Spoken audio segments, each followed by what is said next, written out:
मनुष्य का सबसे बड़ा भ्रम यह है कि वह सोचता है मैं अभी जागरूक हूं, परंतु यदि हम गहराई से देखें तो पाएंगे कि हमारा मन प्रायः अतीत की स्मृतियों या भविष्य की आशंकाओं में भटकता रहता है। वर्तमान क्षण में पूर्णतः उपस्थित होना मन के लिए सहज नहीं है, क्योंकि मन स्वयं अतीत की उपज है। विचार स्मृति से जन्म लेता है, और जहां स्मृति है वहां समय है, वर्तमान नहीं। यही कारण है कि जब हम किसी तथ्य का सामना करते हैं तो हम उसे जैसा है वैसा देखने के बजाय उसे बदलने, सुधारने या किसी निष्कर्ष तक पहुंचाने का प्रयास करते हैं। यह प्रयास ही अंतर्विरोध को जन्म देता है।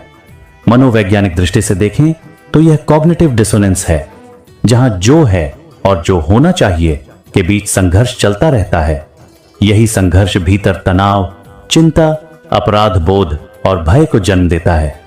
आध्यात्मिक बोध हमें बताता है कि मुक्ति किसी समाधान में नहीं, बल्कि देखने की शुद्धता में है।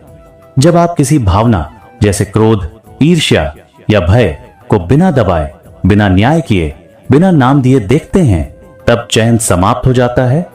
और जहां चैन समाप्त होता है वहीं से चेतना की शुरुआत होती है। यह समझना अत्यंत आवश्यक है कि स्वबोध कोई तकनीक नहीं है, न ही किसी गुरु द्वारा दी गई विधि। कोई भी बाहरी विशेषज्ञ हमें यह नहीं सिखा सकता कि हमारे भीतर विचार कैसे जन्म लेते हैं। यह एक आंतरिक मनोवैज्ञानिक अन्वेषण है जो केवल हमारे रिश्तों, प्रतिक्रियाओं और रोजमर्रा के व्यवहार में प्रकट होता है। जब हम स्वयं को किसी धारणा जैसे मुझे ऐसा होना चाहिए, मैं आध्यात्मिक हूं, मैं सही हूं के सांचे में ढालने का प्रयास करते हैं, तभी द्वंद्व जन्म लेता है। धारणा एक मानसिक संरचना है और उस संरचना के अनुसार जीना स्वयं से हिंसा करना है। यही कारण है कि मन कभी शांत नहीं होता। स्व की समझ का अर्थ है हर विचार, हर भावना, हर प्रतिक्रिया को क्षण प्रतिक्षण सजगता से देखना।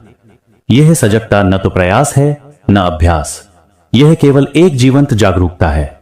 और जब यह जागरूकता गहरी होती है तब मन स्वाभाविक रूप से मौन में प्रवेश करता है। यह मौन कोई खालीपन नहीं है, यह वह मनोवैज्ञानिक और आध्यात्मिक अवस्था है जहां परम यथार्थ, करुणा और अखंड शांति का अनुभव होता है। यहीं से जीवन में सच्चा परिवर्तन घटित होता है, बिना संघर्ष, बिना लक्ष्य, बिना भय।